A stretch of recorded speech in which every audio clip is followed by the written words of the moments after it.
méditer. Alors, quand on est parti méditer et réfléchir et raisonner, on a eu des divergences. Là, maintenant, il dit pourquoi vous avez des divergences. Alors là, on ne sait pas qu'est-ce qu'on va faire. Soit on fait comme les Coréens, on suit le curé, ce qu'il dit le curé, soit on va faire, quand on a raisonné. Vous, vous dites que les salafistes, ils ont nié le raisonnement, l'aql.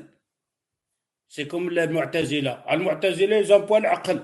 Et les salafistes, ils emploient quoi? Les pieds. Ils emploient l'aql. Je vous donne un exemple.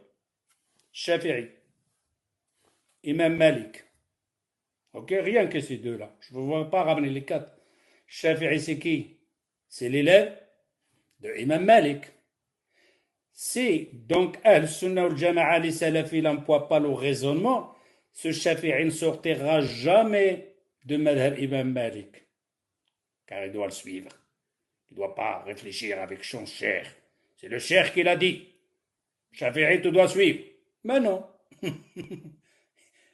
L'élève, il dit à son maître, celle-là, je ne te suis pas dedans. Moi, je préfère faire celle-là. Et tout d'un coup, il y a un madhab qui est sorti. Deux écoles. Pourquoi deux écoles? Car les musulmans, ils emploient le raisonnement. Les salafis, ils emploient le raisonnement. Mais vous, vous dites que les salafis n'emploient pas le raisonnement.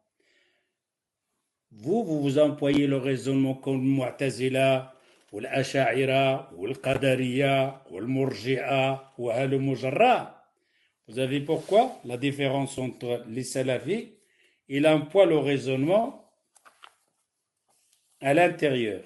Il ne va pas ici. Non, il reste ici. Il tourne là. Le raisonnement ici. Vous allez faire le raisonnement et vous faites le raisonnement autour. Vous sortez et vous faites le raisonnement. Ça ne marche pas. C'est ça la différence. L'Aqlaniyoun, les Mu'tazila, ils ont sorti de Qala Allah, Qala Rasul, Qala Sahaba, ils ont raisonné dans le verset avec leur tête, mais de l'extérieur. Nous, c'est à l'intérieur. Tu prends le texte, tu restes avec le texte, et tu peux travailler là, et tu peux employer ton raisonnement, et l'autre aussi peut employer là. Si on se diverge, pas de problème. Tout est ici dedans. Alors, les salafistes, ils emploient le raisonnement, ils n'emploient pas le raisonnement. Imam Malik, c'est un salafi. Shafi'i, c'est un salafi. Ahmed ibn Hanbal, c'est un salafi. Abu Hanifa, c'est un salafi. Quatre écoles. Pour quelle raison? Parce qu'ils emploient le raisonnement. Un jour, Shafi'i et Imam Malik sont en discussion. L'élève et le maître. Shafi'i, pour lui, Rzq, il faut faire une cause. C'est-à-dire, tu dois faire quelque chose. Et c'est vrai. Hein? Comme on a dit tantôt, tawakkul, tu dois faire bouger pour aller manger, etc. Pour Shafi'i, tout ce que tu vas manger, tu dois faire une cause. Imam Malik, il dit pas toujours. Pas toujours.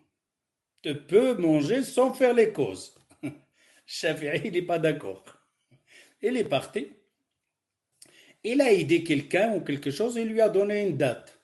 Il n'a pas dit que lui, une date comme ça. Il est revenu chez Imam Malik. Il dit, tu vois cette date? On discutait tantôt, oui. Cette date, pour que je le reçoive, il y avait une cause. Imam Malik, il a dit quoi? Il dit, j'ai aidé quelqu'un qui avait des dates, se prendre avec ou l'aider, quoi. Il m'a donné la date. Tu vois? Cette nourriture, j'ai fait une cause. Et Imam Malik, il a échappé de lui. Il l'a mis dans sa bouche, il l'a mangé. Il dit, tu vois? C'est moi qui l'ai mangé, pas toi. J'ai pas fait. J'ai pas aidé celui-là. Et Shafi'i regarde son maître et dit, c'est vrai, t'as raison. Il est parti. Ça se discute entre eux. Alors, le raisonnement, je vous discute ici avec quoi? Pas de raisonnement, j'ai pas de raisonnement. C'est avec le raisonnement. Si je ne parlais pas avec le raisonnement, vous ne restez pas avec moi. Vous serez déjà parti. Mais comme je parle de raisonnement,